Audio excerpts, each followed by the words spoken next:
Jumpa kembali dengan saya, Emmanuel Dapaloka dari Luce TV.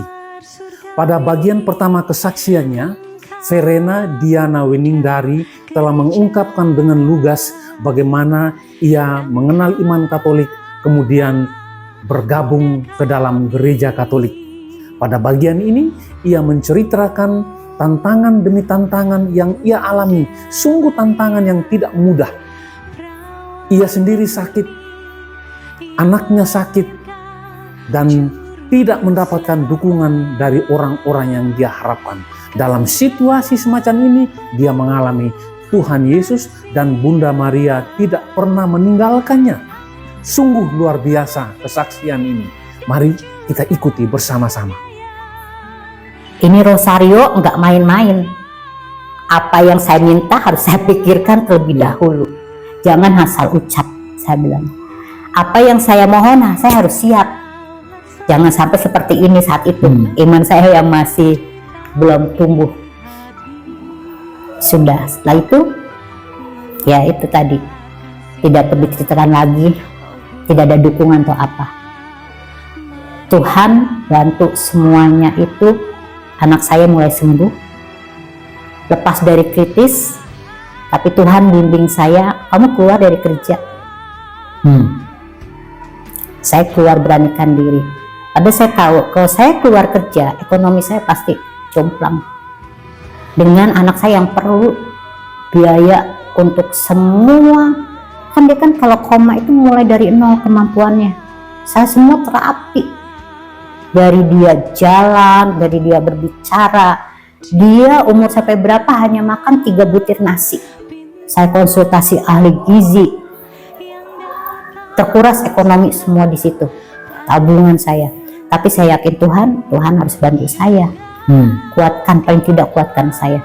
Dan saya puji Tuhan, selama saya mengalami, saya tidak pernah minta Tuhan hilangkan semua yang saya alami. Saya selalu minta Tuhan kuatkan saya. Saya yakin kalau Tuhan ada dengan saya pasti bisa.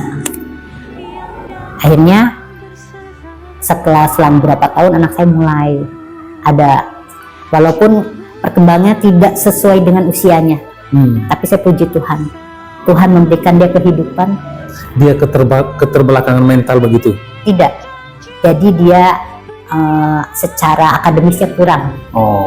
Karena kan memang seperti itu. Terus tekanan-tekanan kan tetap, Pak. Dengan keadaan anak saya seperti itu, saya pasti disalahkan. Kamu didiknya nggak bener, kamu ini segala macam.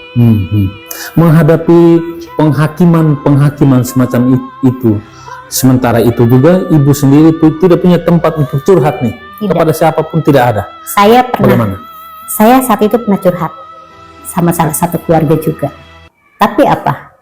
Mereka salah penafsiran, mengira saya menyesal menjadi Katolik, katanya seperti itu. Kamu menyesal ya jadi Katolik? Bukan, saya bukan menyesal jadi Katolik, ini beda. Saya bilang, saya sekalipun tidak menyesal menjadi Katolik. Dan pada saat itu kan saya belum krisma, Pak. Dari pihak keluarga juga, ayo ikut krisma, ayo ikut krisma. Saya waktu itu belum ngerti krisma itu apa. Kalian nggak bilang ke saya, suruh ikut itu gitu ya? Itu dia, saya nggak ngerti, sedangkan anak saya sakit-sakitan. Saya nggak ngerti kalau saya tinggal krisma, anak saya siapa yang jagain. Keluarga nggak maunya nyuruh tapi nggak mau, kalau tolong dong jagain sebentar, kan nggak mau. Suami harus kerja. Sampai pada akhirnya ya udah, waktu itu kan saya udah masuk lingkungan. Dan puji Tuhan lingkungan yang saya ikutin lingkungannya hidup. Jadi yang tadinya saya merasa sendiri, saya kayak punya keluarga baru. Di lingkungan itu orangnya baik-baik. Apalagi waktu itu ketua lingkungan tuh support. Ayo, ada tugas di gereja kamu ikut ya.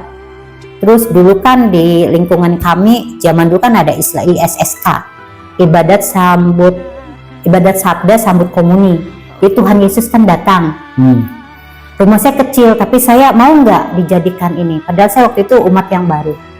Saya Tuhan Yesus datang, kenapa harus saya tolak? Kalau rumah kecil nggak masalah, saya bilang gitu. Siap. Itu Tuhan Yesus datang, saya bahagia sekali. Hosti datang untuk umat-umat di lingkungan. Dimulai dari situ ada apa ya, oh saya mau pelayanan kecil-kecilan gitu, paling enggak di lingkungan.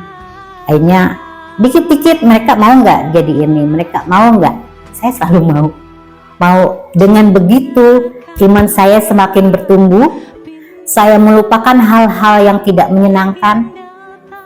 Ya udah, saya beraktivitas di lingkungan dengan mengajak anak saya yang saat itu masih kecil, yang belum bisa apa-ngapain lah.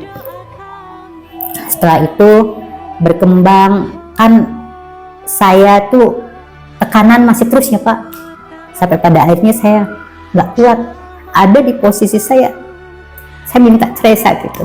Bisa apa? Minta cerai sama suami saya minta pisah, kita sudahan yuk, saya nggak kuat, saya bilang gitu.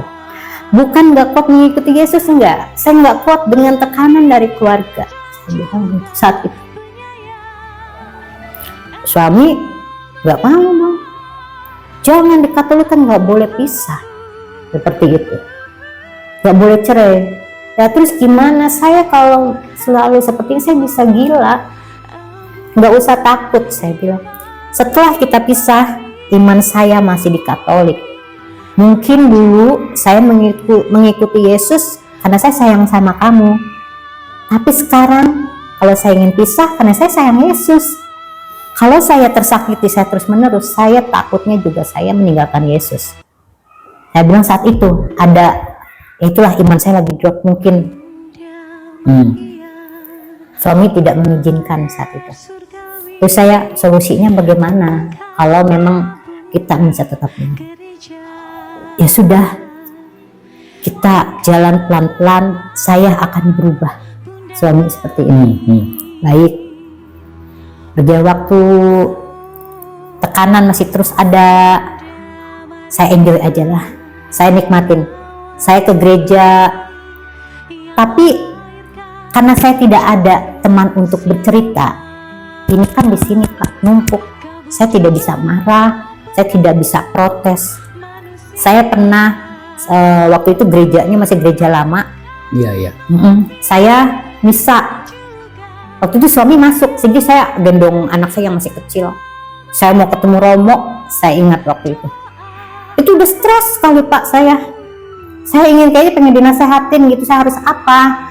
Saya bingung, saya mesti gimana saat itu. Saya bingung, saya harus bercerita ke siapa. Semua itu saya lewati. Akhirnya pada tahun 2018 saya sakit.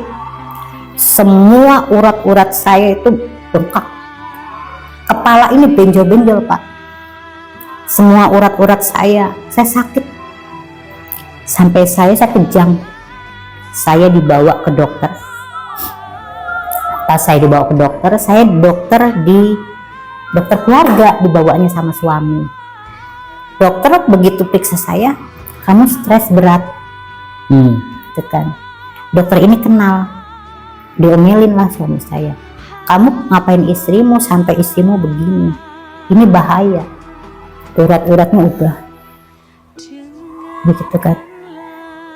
Pulang, bukan dukungan lagi, malah saya disalahkan lagi. Kenapa saya harus cerita ke dokter seperti ini? Saya nggak cerita, cuma dokter. Saya nggak bercerita, cuma dokter kan melihat saya stres berat. Akhirnya stop, saya berobat di situ. Saya berobat di rumah sakit terdekat. Saat itu saya berobat, dokter menyatakan, ibu, kalau ibu mau hidup, ibu harus santai sedikit ya, jangan terlalu tegang. Tanya saya, maksudnya apa dok? Kalau dibilang ibu ini seperti ini mengancam jiwa loh. Ini urat-uratnya takutnya tegang semua gitu ya? Tegang, benjol Pak, bener-bener bentuk begitu urat-urat. Akhirnya, oh gitu dok, iya, ibu harus relax. Sudah 2018 saya nanti katanya harus datang ya, 2019 itu kalau masih ada berarti umur ibu panjang. Seperti itu. Wah, menakutkan sekali ini dokternya. Di tahun yang sama saya malah ditawari pelayanan waktu itu di WKRI. Mau nggak jadi ketua ranting? Pada saya satu posisi sakit. Entah gimana saya mau, siap. Waktu jadi calon ya, siap, saya bilang itu. Begitu saya terpilih jadi ketua ranting, saya bingung. Saya dari belum ada backgroundnya nih, nggak ngerti wanita Katolik itu apa aja, saya nggak paham. Tiba-tiba begitu saya dicalonkan, saya terpilih, saya nggak paham. Yang saya yakini, Tuhan, saya mau melayani, dengan melayani saya, Engkau menyembuhkan. Itu yang saya yakini. Saya melayani di situ. Puji Tuhan, mulai kendur semua. Pendarahan yang saya alami berkurang. Semuanya Tuhan menyembuhkan dengan caranya sendiri. Puji Tuhan. Di situ saya mengalami Tuhan menyembuhkan. Dengan apa? Melayani. Karena saya kan kalau melayani, yang saya rasakan, saya melayani karena roh, bukan karena daging. Tuhan, saya melayani karena Engkau. Tuhan tahu saya sakit, Tuhan sembuhkan, itu lewat pelayanan itu. Dan memang Tuhan menyembuhkan saya selama saya pelayanan. Sampai setelah saya selesai di WKRI, tiba-tiba wah, saya mau masuk, tertarik di CAP. Saya ikut CAP, dan puji Tuhan di CAP itu saya seperti mendapatkan saudara, lingkungan, iman saya kayaknya diperbarui, dapat yang baru, semakin semangat. Iman saya itu kayak yang wah, Katolik itu kayak menggebu-gebu gitu. Jadi titik balik dari semua pengalaman tadi itu yang menyakitkan, yang menyedihkan, yang membuat ini kok begini banget sih gitu. Itu titik baliknya di mana? Pada saat saya sakit. Pada saat saya sakit, saya saat itu sudah, saya kan dinyatakan katanya saya mau meninggal saat itu. Di sisa umur saya saat itu, saya harus menggunakan untuk diri saya sendiri, sudah tidak untuk keluarga. Tapi kan apapun yang saya lakukan kan saya karena keluarga kan, harus begini. Saat itu saya mau melakukan apa yang saya mau. Ini itu saya pelayanan. Berarti kan kalau WKR kan keluar ya Pak, banyak kunjungan seperti itu. Itu titik dimana saya mulai pelayanan saya mulai melayani, iman saya mulai berkembang, tidak hanya sekedar mengenal Tuhan Yesus dan Bunda Maria. Saya semakin mau belajar lagi. Pokoknya setelah saya mau untuk diri saya sendiri, untuk melayani Tuhan. Saya sudah tidak menggubris lagi keluarga saat itu. Saya bodo amat, saya mau hidup. Saya waktu dicolek sama teman-teman, mau nggak bantu, waktu itu kan ada BBR ya, belajar bersama Romo, mau nggak bantu di sini? Saya mau nggak, waktu COVID ya BBR stop, terus ada teras iman, mau nggak bantu di teras iman? Saya mau. Kenapa? Saya mau hidup buat diri saya sendiri dengan melayani Tuhan. Dengan melayani saya tenang. Pokoknya saya itu Tuhan itu selalu ada. Tiap saya melewati itu semua, kalau saya ceritakan semua itu kan sebetulnya banyak sekali. Saya tidak mungkin diceritakan semua pengalaman buruk itu. Jadi ketika saya mulai pelayanan itu, hal-hal buruk itu sepertinya mulai berkurang. Saya tambah meyakini lagi kalau lewat pelayanan itu Tuhan memang menyembuhkan, tidak hanya dari sakit, tapi dari pikiran-pikiran yang negatif, dari perbuatan-perbuatan di lingkungan yang tidak menyenangkan, semua berangsur. Ya, setelah Ibu terlibat dalam pelayanan tadi, masuk CAP dan sebagainya, pemahaman Ibu Diana tentang Tuhan itu lalu semakin jelas. Sosok Yesus yang mencintai, yang mau mengayomi, yang mau memeluk saya dalam kesepian, begitu atau bagaimana? Betul. Terlebih setelah saya ikut CAP, kami kan jadi panitia ya Pak. Saya mulai sakit di situ. Saya merasakan sakit, tapi saya waktu itu belum ke dokter. Sampai inaugurasi waktu itu kan. Setelah inaugurasi, saya pelayanan lagi waktu dibantu di Bina Iman. Saat itu, waktu itu sedang mempersiapkan Natal anak-anak. Saya tuh dengan teman-teman dari pengajar Bina Iman. Menjelang Natal itu, kan kami ke makam mertua kan. Saya sakit di tengah jalan, sakit yang luar biasa. Gitu kan. Sakit yang luar biasa, dibawa ke IGD, dan saya harus masuk ICU. Kritis saat itu. Saya tidak mau masuk ICU. Tapi saya bilang ke suami, kalau saya masuk ICU saya tidak akan kembali lagi. Saya tetap harus di ruangan biasa. Ternyata konsultasi dengan dokter saat itu boleh. Cuma saya pakai alat semuanya. Puji Tuhan saya bisa melewati. Ini sakit yang sekarang ini sakit yang mana? Sakit. Masih yang kembali yang Iya. kambuh itu ya? Jadi saya sakit itu, saya kan ada nyum. Ada nyum, terus didiagnosa ada lagi. Ternyata saya didiagnosa ada tumor ganas. Saat itu saya kaget, tumor ganas, wah gimana gitu kan. Saat itu saya minta pulang, malam Natal pokoknya saya minta pulang, tapi nanti harus cek lagi ya kan gitu. Saya ngedrop saat itu. Saya berobat lagi ke dokter di dekat rumah sakit. Saya berharap diagnosanya berbeda, tapi lebih parah lagi. Iya, tumor ganas, tumor ke arah ganas, Bu. Stres. Nah, menghadapi tantangan, cobaan yang bertubi-tubi ini, kalau orang yang tidak punya niat yang kuat itu, ini tentu akan patah, ya kan? Orang-orang yang diharapkan untuk mendukung ternyata tidak. Saya sepertinya berjuang sendiri begitu. Doa ibu pada situasi semacam ini semacam apa sih? Saya selalu doanya sama, Tuhan kuatkan saya. Saya kan sudah bisa rosario, saya doa rosario. Pas saya sakit itu Pak, saya tidak mau ketemu siapapun. Saya hanya perlu berdialog dengan Tuhan, dengan Yesus. Teman-teman saya banyak yang mau besuk. Pengajar dari CAP, dari Sekinah ada yang mau besuk. Saya jangan dulu. Teman-teman dari PDPKK sama dari teman-teman CAP, saya menutup diri. Kenapa?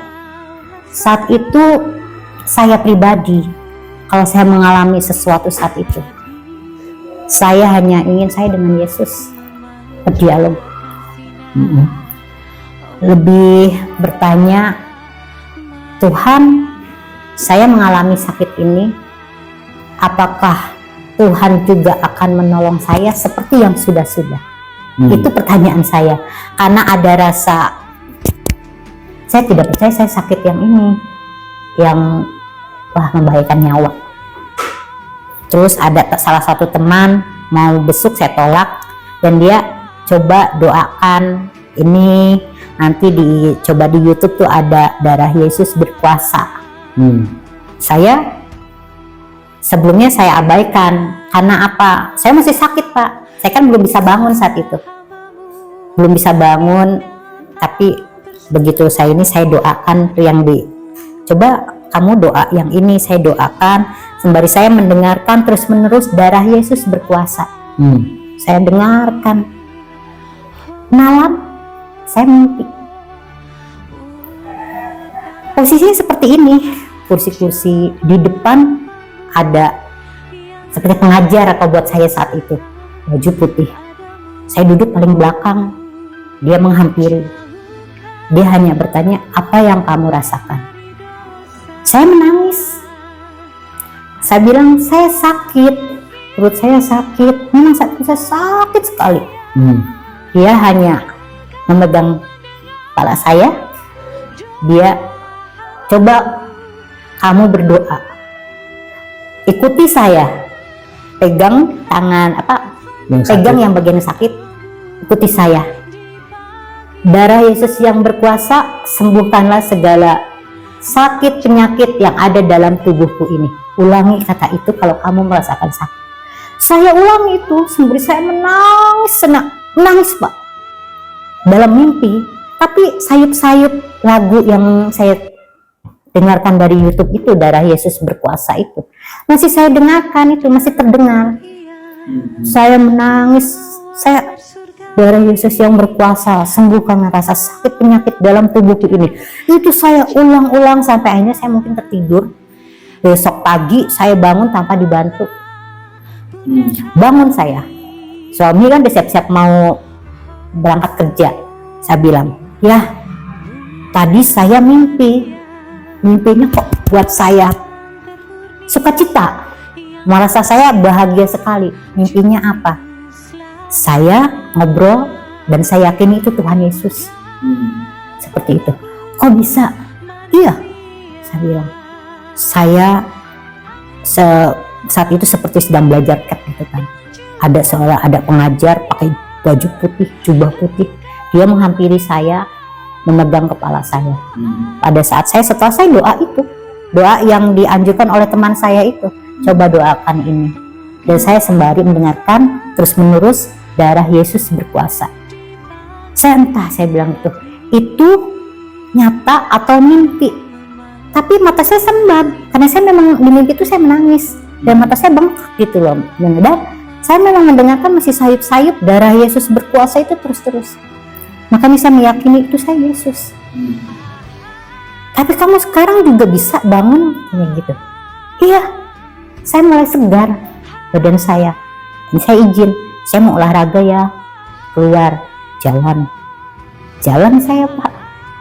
Enggak rasa sakit lagi? Tidak, saya bisa jalan, tapi belum bisa bergerak leluasa. Tapi kan tadi saya hanya tiduran kan, kalau mau bangun saya dibantu, ke kamar mandi saya dibantu. Ini enggak. Setelah saya mimpi didatangi oleh Yesus, saya bangun, saya olahraga pagi, jalan jauh lagi Pak. Puji Tuhan, saya bilang. Akhirnya malamnya saya doa itu lagi, saya bilang sama suami, ya mudah-mudahan saya didatangi lagi ya, saya bilang gitu. Saya ada sukacita di situ. Begitu saya didatangi oleh Yesus, saya langsung disembuhkan. Besoknya saya bisa jalan kayak gitu kan. Ternyata enggak. Terus saya bilang tidak semudah itu Yesus datang untuk kedua kalinya gitu kan. Tapi saya puji Tuhan, di situ saya bisa. Terus perkembangan kesehatan kemudian gitu. Setelah itu ada pengajar dari Sekina, boleh sebut nama enggak sih? Itu Bu Irma. Bu Irma. Dia menawarkan mau datang ikut misa penyembuhan enggak, khusus untuk penyakit kanker di Katedral Bandung. Jadi saya kan bingung Pak, saya malu. Masa sih Bu Irma mau mengantarkan saya gitu kan? Oh enggak Bu, saya tolak. Akhirnya lama-lama dia meyakinkan saya lagi. Ketika saya berpikir gini, kita minta Tuhan menyembuhkan. Ketika Tuhan mengirimkan orang untuk membantu saya proses penyembuhan, kenapa harus saya tolak? Saya berpikir seperti itu. Tuhan Yesus mengirimkan mungkin lewat Bu Irma untuk saya ikut, sama saya juga colek teman saya di ketua saya gitu kan. Kami pergi ke Bandung. Saya nggak pernah Pak ikut misa-misa seperti itu. Itu pertama kali. Saya nggak paham saya harus bagaimana. Di situ disembuhkan, biasa kan ya Pak ya, misa penyembuhan. Setelahnya saya pikir ya sudah. Saya tidak mengerti kalau kita harus minta doa secara pribadi bisa disembuhkan gitu. Sama teman saya itu, sama Bu Agnes, sama Bu Irma. Ayo kamu minta doakan pribadi. Loh, bukannya tadi sudah? Saya pikir secara umum itu sudah. Enggak, itu kan banyak orang Pak. Antrinya luar biasa. Ini saya sama para suster dari Lembah Karmel itu didoakan. Sudah. Terus ditanyakan lagi, kalau kamu kuat mau enggak ke Bapak Uskup. Saat itu kan ngantri Bapak Uskup, banyak yang mau didoakan. Kondisi saya kan lemah. Saya bilang, saya udah capek, udah lelah. Ya udah, kata Bu Irma, kata teman saya Bu Agnes ini, kita masuk ke dalam yuk, ke dalam gereja. Kita doa di sana. Kami doa. Bu Irma sudah terlebih dahulu berdoa, Saya sama Bu Agnes ini belum. Tiba-tiba ketika mau berdoa, Bapak Uskup itu datang sendiri, menghampiri. Bu Agnes, Didi, itu Bapak Uskup, ini loh, ke arah kamu jalan, kamu langsung minta berkatnya, minta didoakan. Saya samperin, saya ditanya, dipegang kan Pak sama Bapak Uskup, kamu kenapa, apa yang kamu rasakan? Saya ceritakan semuanya, saya sakit, nanti saya seperti ini. Itu dinasehatin, saya dikasih nasihat sama Bapak Uskup. Dan satu nasihat yang saya ingat ketika saya setelah operasi, Bapak Uskup itu kan nasihatnya gini, kamu penyembuhan itu Tuhan itu memberikan beberapa cara lewat mujizat nyata, dalam artian penyakit yang ada di dalam tubuh kita itu hilang, memang hilang, dan ada lewat medis, kamu sembuh lewat medis. Saat itu Bapak Uskup bicara seperti itu. Nanti kalau medis mendiagnosa ternyata tidak, berbeda, maksudnya saya dinyatakan sembuh, tidak boleh protes, itu mujizat yang kamu dapatkan. Saya tidak mengerti saat itu Bapak Uskup berbicara maksudnya apa. Keluar, kami pulang. Begitu pulang kan kita tidak rencana minta diberkati lagi sama Romo Elpin saat itu.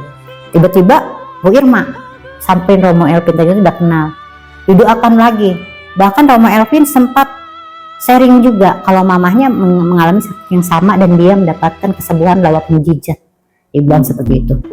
Nasihat apa yang Romo Elpin katakan itu sama persis yang Bapak Uskup katakan. Kesembuhan saya lewat medis.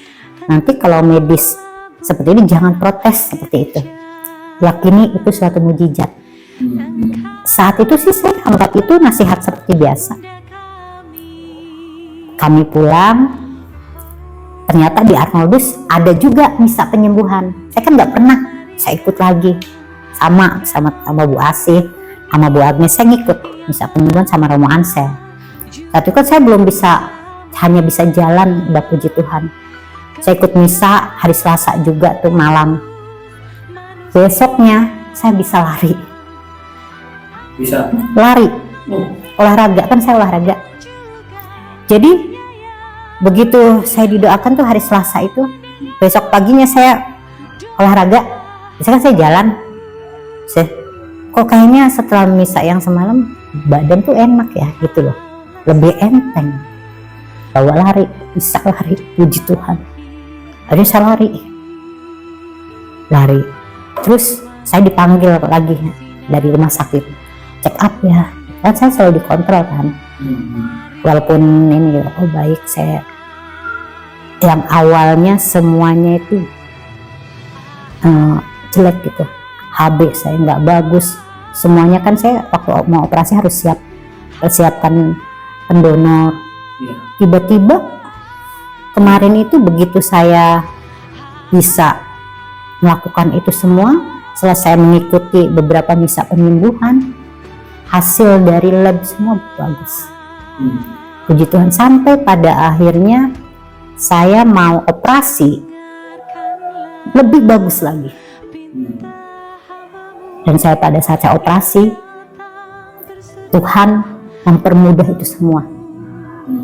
Awalnya saya dioperasi itu sekitar bulan April kalau nggak Juni. Tapi itu tidak, ternyata saya Februari itu harus operasi karena saya semakin parah, dipercepat gitu. Tapi fisik saya sehat. Penyakit saya di sini semakin parah, fisik sayanya bugar.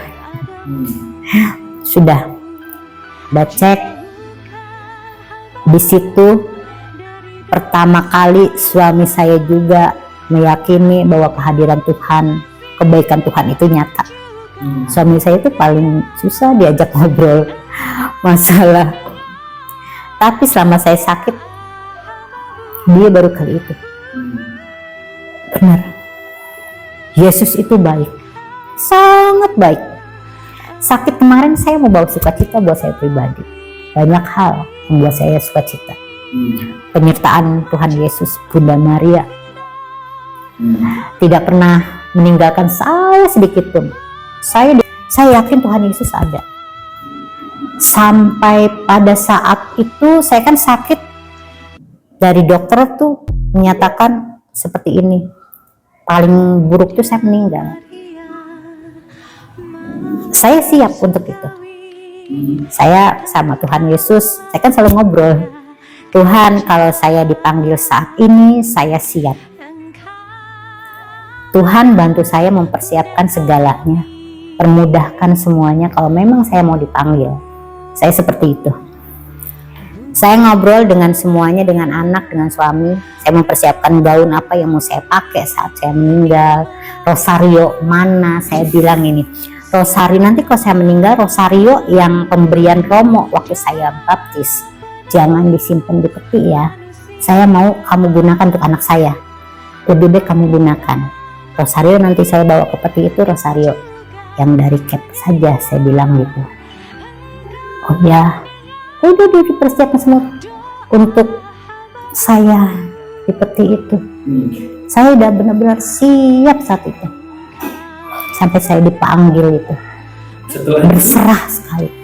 Nah, pas saat dioperasi, mau masuk ke ruang operasi, jantung saya kan masukin lorong Pak. Saya lihat, luar biasa. Saya doa, andalan saya biasa, doa Bapak kami. Saya doa Bapak kami 5 kali Bapak kami saat itu saya tahu ya Pak ya, yang saya yakini. Doa Bapak kami yang pertama saya saat itu, saya untuk luka-luka Yesus di sebelah tangan kanan, luka-luka Yesus di tangan kiri, di kaki Yesus, centranya di lambung, saya bilang gitu. Itu doa yang dalam hati. Saya, Bapak kami itu selama perjalanan lorong ke ruangan saya, ruangan operasi. Sampai pada akhirnya masuk di ruang operasi, saya diajak bicara sama para dokter, kan sudah kumpul di situ.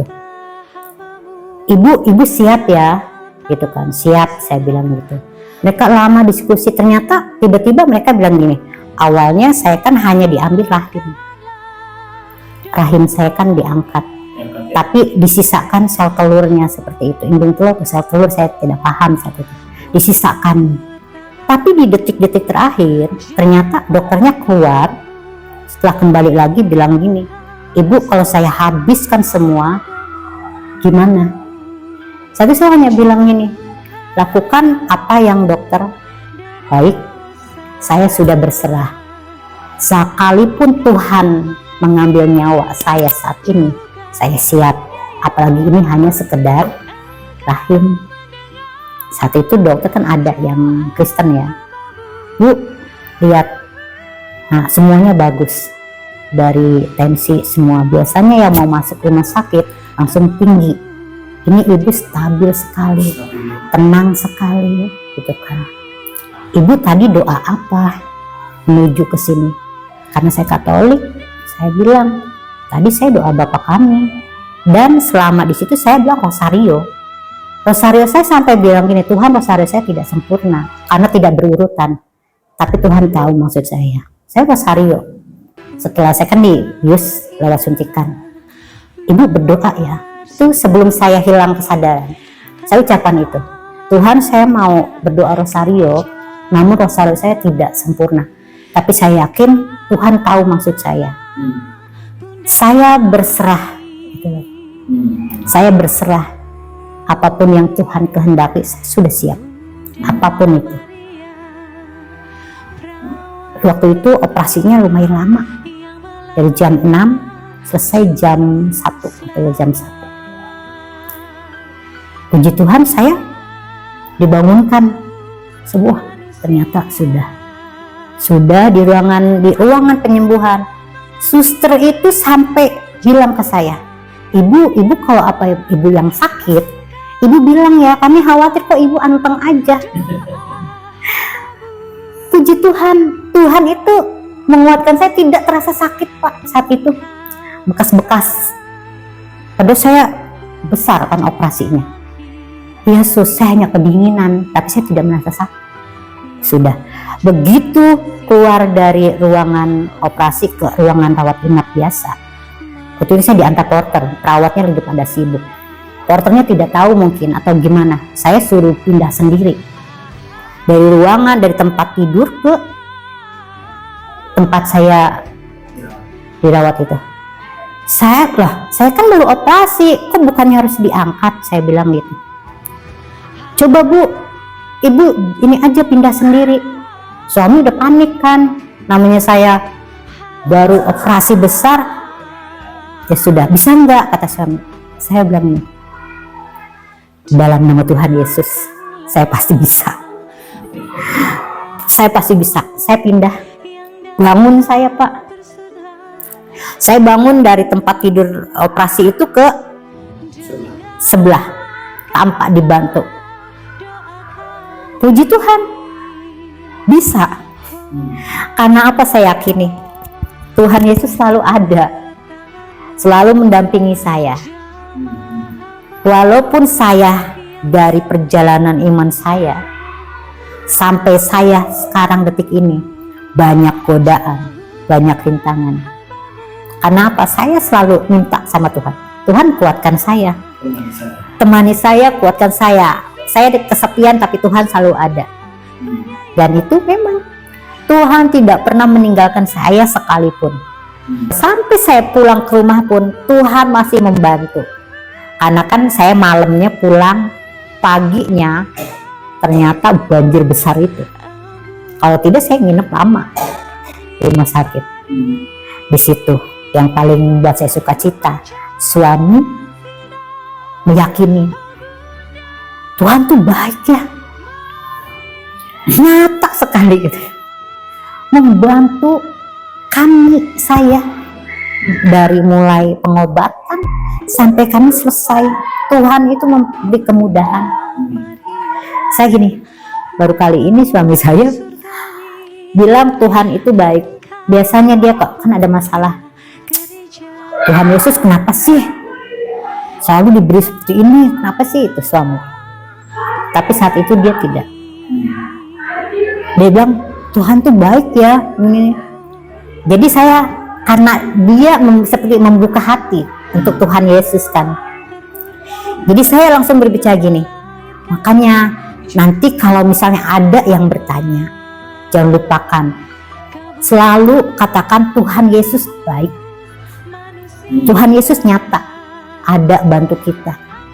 Saya bilang seperti itu. Yang tadinya kita berpikir wah akan seperti apa, ternyata dilewati biasa saja, mudah sekali, saya bilang gitu. Sudah. Nah, satu hal lagi, menunggu hasil patologi kan. Saya gimana kalau seandainya itu ganas. Soalnya saya sudah dapat bimbingan, nanti kalau ininya ini, nanti ini ya langsung radiologi kalau nggak radiasi langsung kemo. Saya tuh memikirkan itu, saya takut. Di situ saya baru pertama kali saya bilang sama Tuhan Yesus, Tuhan, kali ini saya takut. Kali ini saya takut kalau seandainya saya harus kemo. Saya bilang seperti itu, saya pasti akan tidak bisa melewati itu. Tuhan, saya hanya berserah, sekali lagi saya hanya berserah. Saya minta yang terbaik dari Tuhan. Kalau seandainya saya harus kemo atau radiasi, Tuhan beri saya kekuatan. Tapi kalau tidak, sembuhkan saya.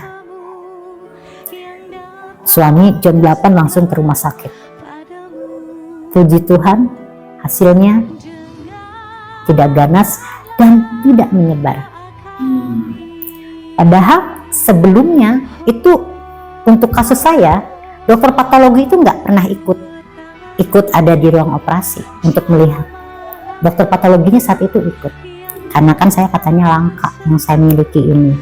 Kalau di rumah sakit itu kan ada sekolahnya ya, jadi sekalian mau jadi puji Tuhan, sekali lagi Tuhan menjawab baik, sangat baik. Tahu saya takut, saya bilang kalau saya harus kemo, saya pasti akan berakhir di perjalanan selama kemo. Kalau itu memang terjadi, Tuhan harus kuatkan saya. Saya seperti itu. Saya maunya Tuhan kuatkan saya. Saya tidak, semoga Tuhan menguatkan saya, tidak. Tuhan harus menguatkan saya. Seperti memaksa ya Pak.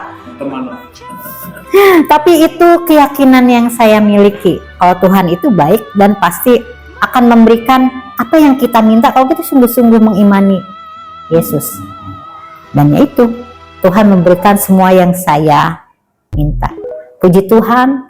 Jadi selama sakit itu ada sukacita yang saya alami, membuat saya semakin dekat dengan Yesus, semakin dekat dengan Bunda Maria, semakin paham juga doa yang awal saya tidak tahu, doa ini yang awal saya tidak tahu, ada novena Santo Peregrinus, saya jadi tahu karena waktu itu kan Bu Irma, ayo kita doa novena Santo Peregrinus itu pelindung untuk sakit kanker. Yang tadinya awal saya nggak tahu, saya jadi tahu. Yang darah Yesus berkuasa itu begitu, buat saya begitu dahsyat karena saya lewat itu saya mimpi bertemu Yesus. Awalnya saya nggak tahu sama sekali. Ternyata lewat itu saya semakin dikuatkan lagi iman saya, semakin diperbaharui kalau buat saya bahasa saya itu semakin banyak nih pengetahuannya nambah lagi gitu kan lewat kamu sakit. Setelah itu saya kan telepon Bu Asih, saya nanti mau ikut PD ya.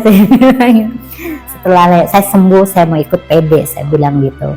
Karena apa? Saya ingin lebih dekat lagi. Tadinya kan saya jujur saya PD itu saya agak-agak gimana, kok begini sih, kok begini gitu. Saya dulu sempet bilang kayaknya kategori yang nggak mau saya ikutin tuh PD gitu, PDPKK saya enggak deh. Tapi Tuhan kayaknya apa ya, membawa ke situ dengan caranya itu. Saya akhirnya apa? Banyak dukungan doa, banyak orang-orang PD ini ternyata begitu peduli, saling mendoakan, saling support. Dan teman-teman di CAP itu backgroundnya memang ada yang dari PD ini. Saya mau ikut jadinya. Saya ikut, memang belum, karena saya kan masih baru, masih awam. Saya ingin dekat lagi dengan Yesus. Setiap kali saya mengikuti sesuatu itu.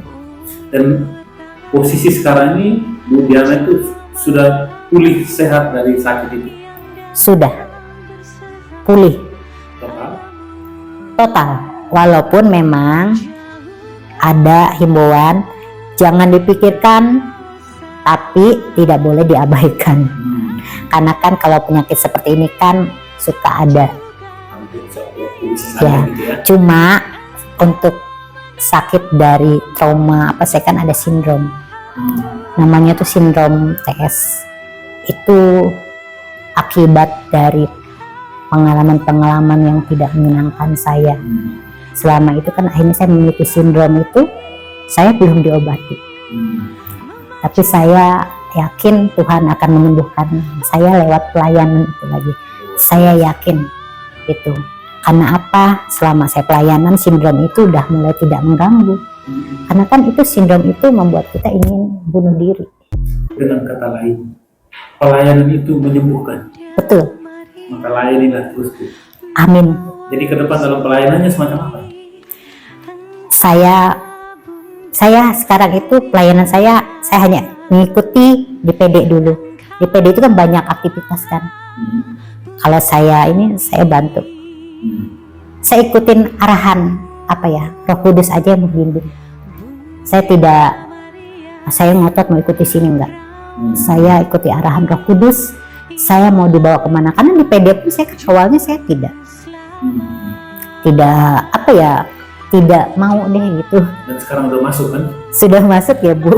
Dan susah melepaskan diri dari situ karena begitu merasakan cinta Tuhan di situ. Betul. Iya, jadi saya kalau ada waktu memang ada PD, saya mau datang. Baik. Ya, Ibu Diana, kesaksian yang luar biasa, meneguhkan, tidak hanya meneguhkan Ibu sendiri loh ya, tetapi juga meneguhkan saya. Luar biasa. Saudara, demikian perbincangan saya dengan Ibu Diana. Saudara saksikan sendiri betapa kesaksian Ibu Diana itu luar biasa, datang dari orang juga yang luar biasa, karena ditempa oleh pengalaman yang luar biasa. satu hal, Ibu Diana tidak menyerah dan juga senantiasa mengalami penyertaan Tuhan. Kita akan berjumpa dalam kesaksian berikut. Tuhan Yesus memberkati. Hatur nuhun. Sami-sami Pak. Bunda Maria, mawar surgawi, engkaulah Bunda Gereja, engkaulah Bunda kami. Oh, Bunda Maria, perawan termurni yang melahirkan juru selamat.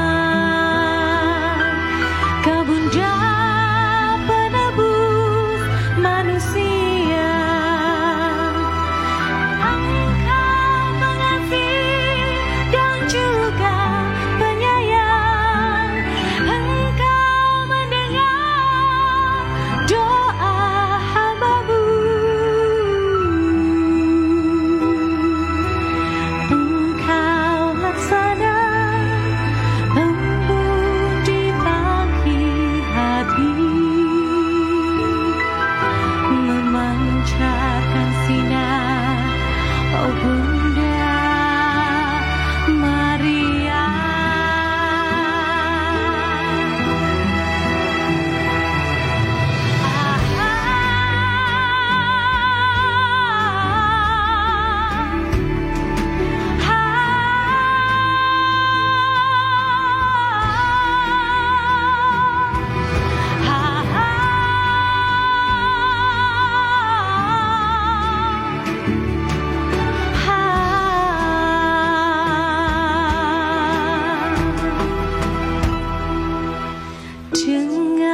Dengarkanlah pinta hamba-Mu yang datang berserah padamu.